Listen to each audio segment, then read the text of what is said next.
You don't get those funds sometimes till March or April of that fiscal year, and you're trying to regulate dollars to go out. Same with the roads money. It doesn't come on October the 1st, and that's just the way that it is. But you're right, Councilor Byrd, if we could get the congressional actions on it and draw those at 1/12 at a time, like Ron is saying, that would certainly help, you know. But what Ron does is invest those monies for 2014, and you can invest them, and you can gain some interest on the thing. So that's a problem. It's a problem if you're a director, Ron, and some of the other directors trying to run a program, and you don't have the money to spend. Yeah, you don't know when you're going to get it. It's the big I problem. realize the problem. Just like to clarify one thing. Accounting does not let Ron even get close to touching that I money. hope not, yeah. Work Joe Bird either. Anyway, Okay, let's see. Anybody else? Any other questions? We appreciate your time. Thank you. Thank you. Mr. Cooper?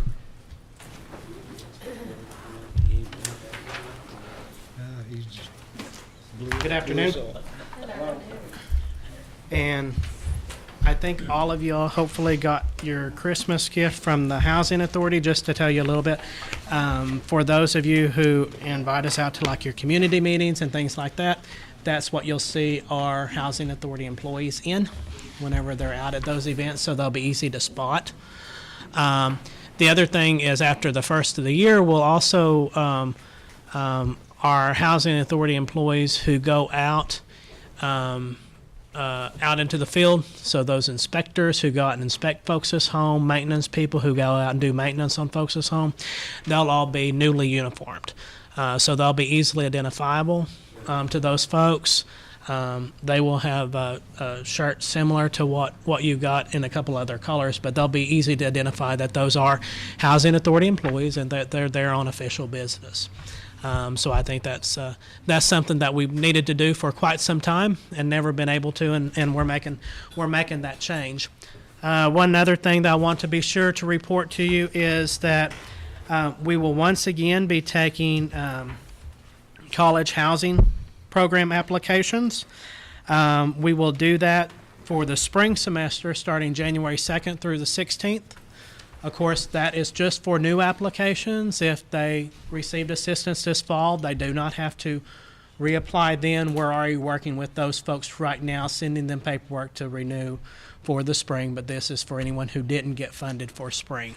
We will begin taking applications then. Those applications are already available online at hacn.org. And also at any of our offices, should someone want to get a head start in filling those out, and then we will start taking those after we come back from for the new year.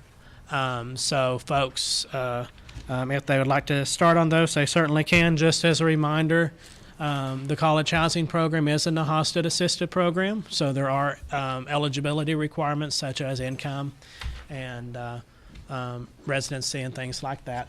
But just want to be sure to remind folks of that. I think those are the main things that I wanted to be sure to mention to you. And if you have any questions, I'll be happy to answer those for you.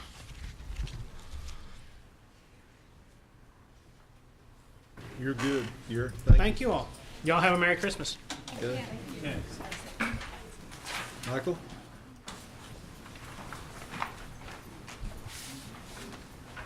Good afternoon. Afternoon. I think you have a copy of our report. A couple things I would like to mention. We've got 4 bridge projects under construction, 3 of those in Delaware County, 1 of them in Mays County. They're all along the Kenwood Road there between Salina and Jay. Those are under construction and progressing adequately, I guess, due to the season that we're in and the weather that we've had. We did complete our intersection improvement project just west of here at Sequoia High School in Coffee Hollow.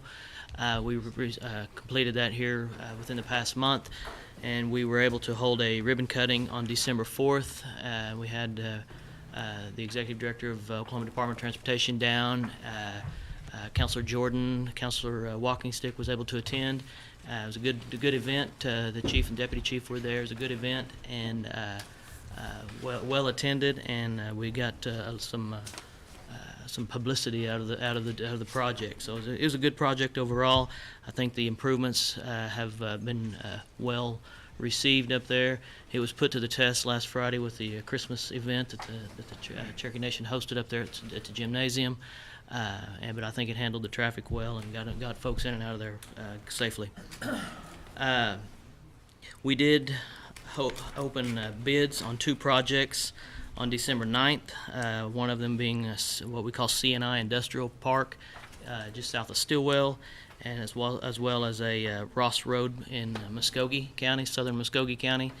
We opened bids on those on the 9th. There has been no award yet made. We're still evaluating those bids and should have an announcement here on those within the next week to 2 weeks. And then lastly, I want to mention that it's been discussed in this committee in the past about the transit funds for the past 2 years, FY13 and 14 funding through Federal Transit Administration, and the combined allocation that the FTA made between Cherokee Nation and the United Kituah Band. The Attorney General's office worked very hard and diligently on the negotiations between the nation, the UKB, and the FTA sat at the table to moderate, if you will, but those negotiations were successful. We do have an agreement struck with the United Kituah Band, and the funds now are now becoming available to both tribes, Cherokee Nation and the United Kituah Band. And combined for FY13 and 14, Cherokee Nations is nearly $1.2 million combined for the two fiscal years. So that's good for us. It should be good for the United Kituah Band as well, and we're just glad that it's over with and we can move on down the road and get the program back up and on its feet again. So those are my announcements, and again, you have a copy of my report. I'd be glad to answer any questions, Mr. Chair. Harley, go ahead. Michael, what was the percentage on the negotiated settlement on this one? The Tier 3 is what we were negotiating, and it was a 60-40 split, 60 Cherokee Nation, 40 United Kituah Band.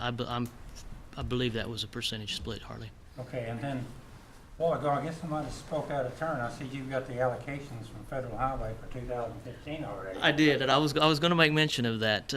One of the big reasons that we transitioned from the BIA to Federal Highway was because of their speediness in funding. As soon as Congress makes an appropriation, they are already issuing our allocation, and that first payment that we received in November was for one. I don't want to tell a lie here, but it was a percentage. Whatever the CR, the continuing resolution was, it was our percentage of that CR. 1/72 or something like that was what our percentage was. 1/12 of the allocation? No, sir, no. It was just a percentage of the continuing resolution that was passed. So, but they are quick to pay. And another follow-up question, Michael. There's a road in Delaware County, it's D052. Can you tell me where that is right now? D0525 cuts between what we call Kansas Bull Hollow and Highway 59? no. Back to the west, the west, Daytown Road, I believe. What's actually called the Daytown Road, not the Daytown we built, but Right, okay. I believe so it cuts between those two. It hooks those two highways? Yes, there's a church along there, maybe New Green Church or something of that nature. Yeah. Yeah. Okay. Yes. Thank you, Mr. Chair. Janice?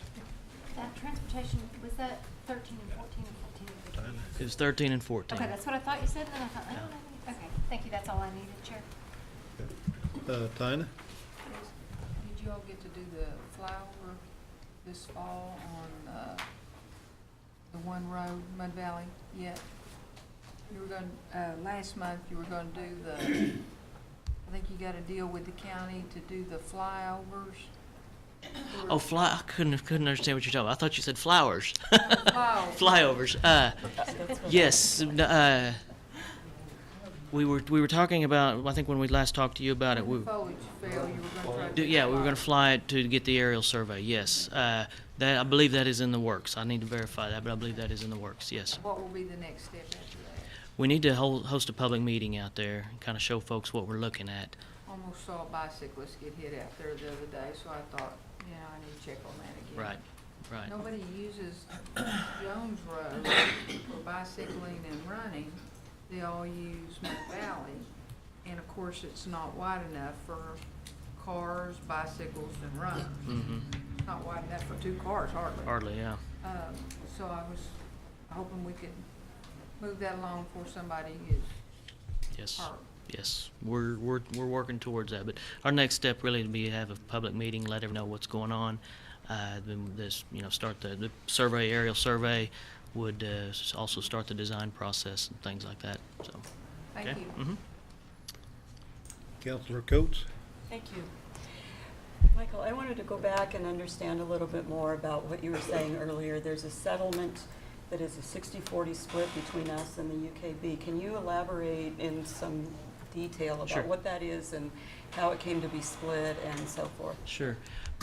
Because of the way the census combines the tribes, and I can't speak in a lot of detail about, can't speak intelligently about the entire process, but the way I understand, the way the census combines the 2 tribes, the Federal Transit Administration, when they made their allocations for 13 and 14, combined the Cherokee Nation and the UKB.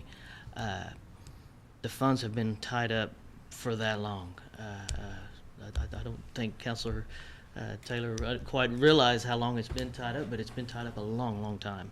And we've been subsidizing the program through our tribal transportation program, our road construction funding, which is an eligible expense, but we've been subsidizing the program until this got worked out. We've had quite a bit of letters and correspondence going back and forth between the two tribes. The funds were set to the 13 funds were set to lapse in September of this year, which is quite a ways away, but we knew it was coming, so we were working hard along with the Attorney General's office to try to get something moving, and fortunately we were successful in that. But it all boils down to them FTA making one allocation to the 2 tribes and saying, okay, here's the allocation. You guys need to settle it at the local level, at the regional level, and we tried to convey that that's a lot easier said than done. And this is for road building projects? No, or ma'am. for- This I'm is sorry, for what is transit projects? people, Okay. Okay. hauling people from point A to point B. Okay, Yes. so it's a service rather than anything that would imply territorial jurisdiction, Correct. Yeah. Correct. as building roads would Right, tend to right. do more. Okay, Yes. I understand. Thank All you right, very you much. bet. Okay. Yes, ma'am. Back on the 2 roads on Halbert and Lost City, and then what you call Lost City Road.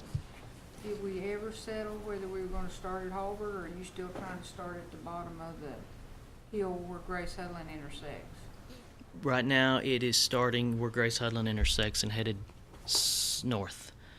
We have not put the section on going back to Hulbert. So is neither one of these cover the first 3 miles? Coming outside of Hulbert? From No, Halbert? not at this point. That's something that we're looking at adding during our next tip update, but it has not been officially added to the tip. Now, why did we do that? Start in the middle and stop in the middle? Well, I Can you think tell me why we're doing that? the far north part of that road where it ties into Pegs, I know the county rebuilt here recently. I say recently, within the past few years. The far southern portion, other than it just tying into existing road the 2 roads that we have there, which would be Red Barn or Jones Road, and then Grace Hudlin, just the intersection of 2 projects. But why did we never look at starting at Halbert? It's just a different route. It's a different route, and we just looked at. We've got thousands of different routes on our system, and that was just the beginning of one particular route. We have a lot of Cherokees asking me about that. Okay.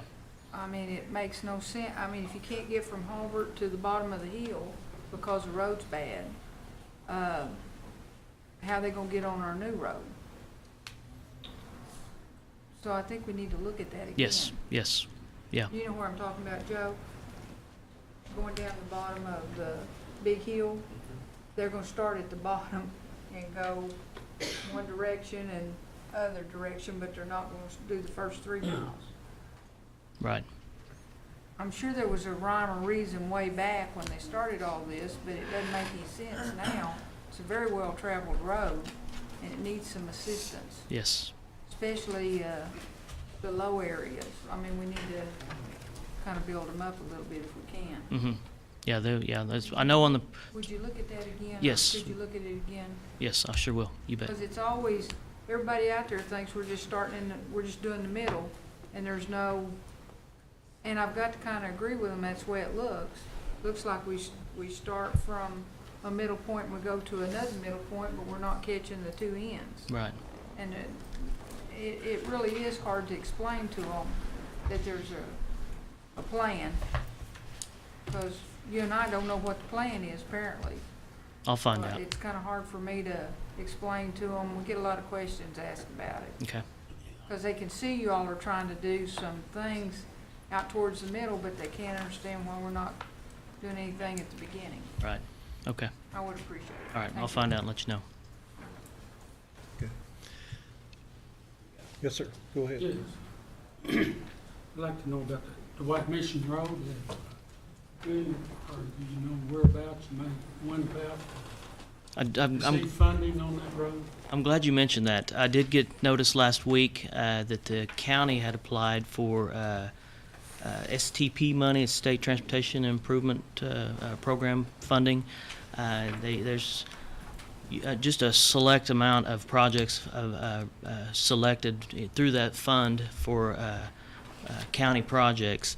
And when we put that project on our tip, on the Cherokee Nation's tip, we put it on the tip with the assumption that the county was going to apply for these funds. Well, they did apply, and they were awarded those monies. So, good news. You may have heard about it over there. It was pretty big deal for Sequoia County. So, with that being said, with those funds being awarded, the county has a responsibility to build a portion of that Dwight Mission Road, and the Cherokee Nation has a responsibility to build a portion of it.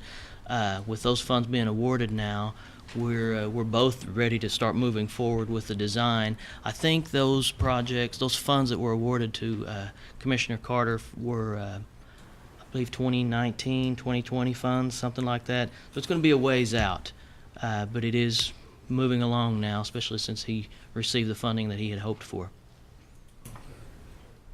What about the Moonshine Road? Moonshine Road is in design. We're probably 60% completed, 70% completed on the design. We were identified at the end of the summer here, we were identifying patch areas and drainage culvert replacements. And once the design is complete, hopefully by spring, early summer, we would have that out to bid and underway. Thank you. Mm-hmm. Lee and Curtis. Go ahead, Lee. You're next. Thank you, Mr. Chair. Michael, I just wanted to thank you for the Rogers County project that you had helped me out on last month. It was a big help, and more to come on that. You bet. So thank you very Mm-hmm. much. Yes, sir. You bet. Thank you. Mr. Chair. Sir, Curtis.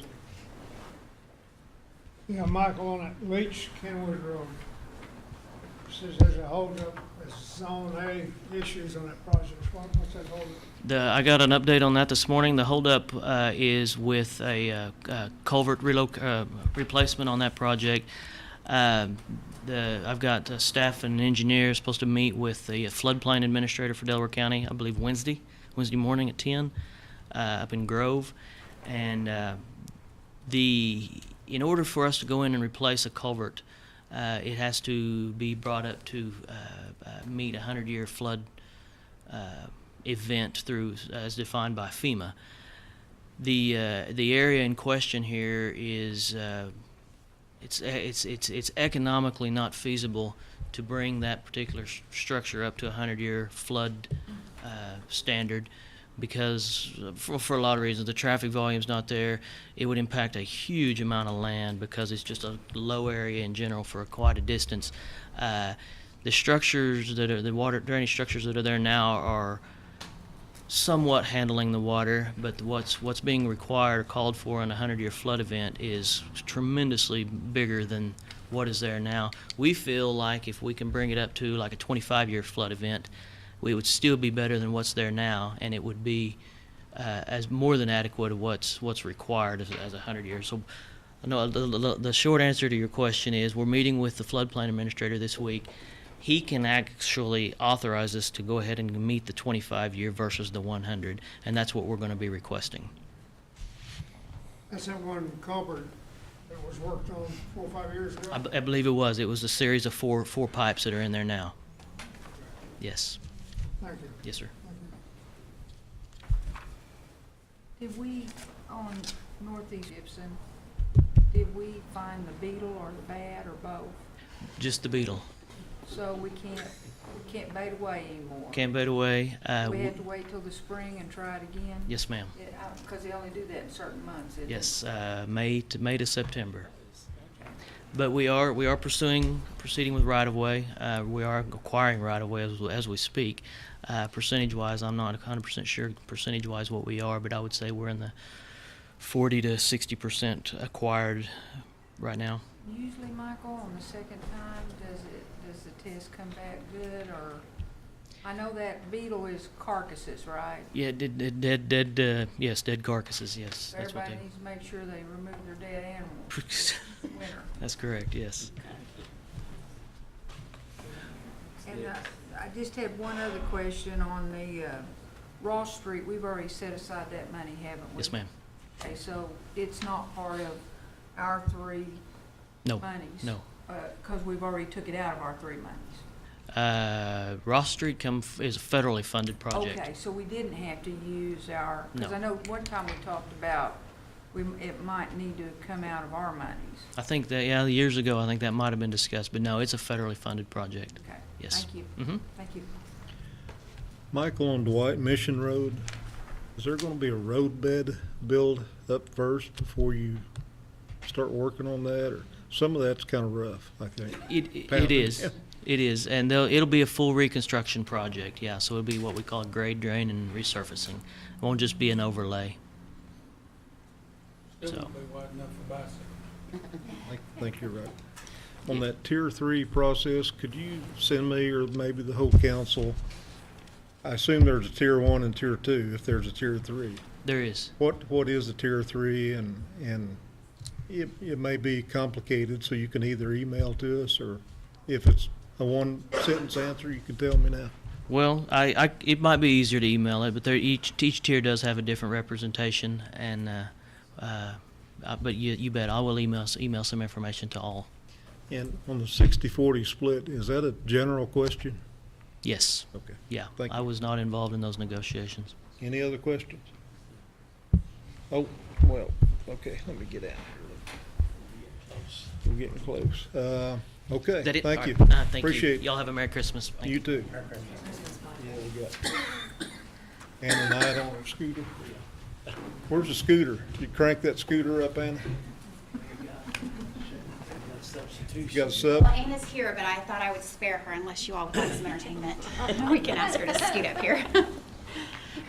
You have a copy of our report, and there's just a couple little things I'd like to point out. The format of the report has changed a little bit to indicate the number of mortgage assistance applications we've received and kind of the status of those applications, which ones are eligible, which ones are ineligible, the reasons they're ineligible. And then one other little thing, I can't remember if we mentioned last month or not, but an individual from the Consumer Financial Protection Bureau made a site visit last week. Adair County has been selected by the Consumer Financial Protection Bureau to benefit from a financial host that will be, again, paid for by the Consumer Financial Protection Bureau. So what we're looking at is a host being in Adair County 2 days a week. They would operate out of Tahlequah 3 days a week. They would be providing basically the same type of services that we currently provide through our credit coaches. We have made the final cut. I don't know how many people are in the running with us, but I do know from Cherokee County that Legal Aid of Oklahoma has also sent in a proposal, and they also received a site visit. Even if for some reason they are chosen and we are not, it is still a benefit to Cherokee citizens because the services do have to be provided in Adair County. So hopefully we'll find out something in about the next 90 days. There are no hard and fast deadlines. But we'll keep you posted on that, so we're excited about that. Okay. Any questions? Go ahead, Lee. How long will that last? About a year and a half, a minimum year and a half, up to 3 years. Do you apply after a year and a half, or? I'm not real sure. They haven't given those kinds of details yet. They just said that it would be a minimum year and a half. Look, the numbers look good, I think, from what I can see. Yes. On the map, it's exciting to see that. That's a good job, even though your report's not as colorful as the other one. Well, we'll try to fix that next month. Thank you. Uh-huh. Thank you, Mr. Chair. Harley? I have a question on 184 loans. Mhm. When those loans go into default, Mhm. does your department track any of those default loans? We try to. try to, okay. Actually, what happens is the head office is notified, and then they notify us. Typically, though, by the time we're notified, there's not a lot we can do. We're basically trying to help them find alternate housing. But we do get notified, but it's much later than we would like, Too late to do anything, most of the time. try to save the mortgage? Most of the time, yes. Yeah, I'm just wondering if there's any way you can interject. We've worked with HUD. Yeah, we've worked with HUD for about the last 2 years. We've kind of been having these conversations with them, and they would obviously like us to be able to interject sooner too, but it's just not happening. We aren't notified by the mortgage companies at all, so And the people that get them, they don't never notify you either. not usually. Not usually. Okay, just wondering. Thank you. Okay. Anyone else? Thank you. All right. Appreciate it. Okay, on to old business. Kara? Mr. Chair, we spoke before the meeting. If you could, I'd like to defer this till next month.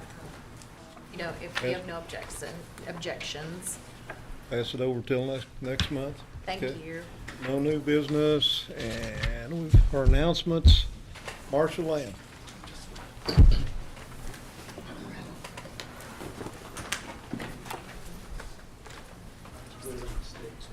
Yeah. To do a show and tell with you, there's always interest in our Lahee blanket. And this is a kickoff, drop-off. Will be done this year. This was one of our first blanket we ever did. And it was so emotional and so loved by everybody, we thought it was time to do another one. So, if you want any. Y'all have already inquired, Gail and I are taking care of it. Okay, thank you. Thank you. Thank you. Everybody gives. Well, I say Gail and I are taking care of it. We're ordering, you're still. Thank you for letting me know. All righty. Where am I at? Take a motion to adjourn. So moved. Second. All in favor, say aye. Aye.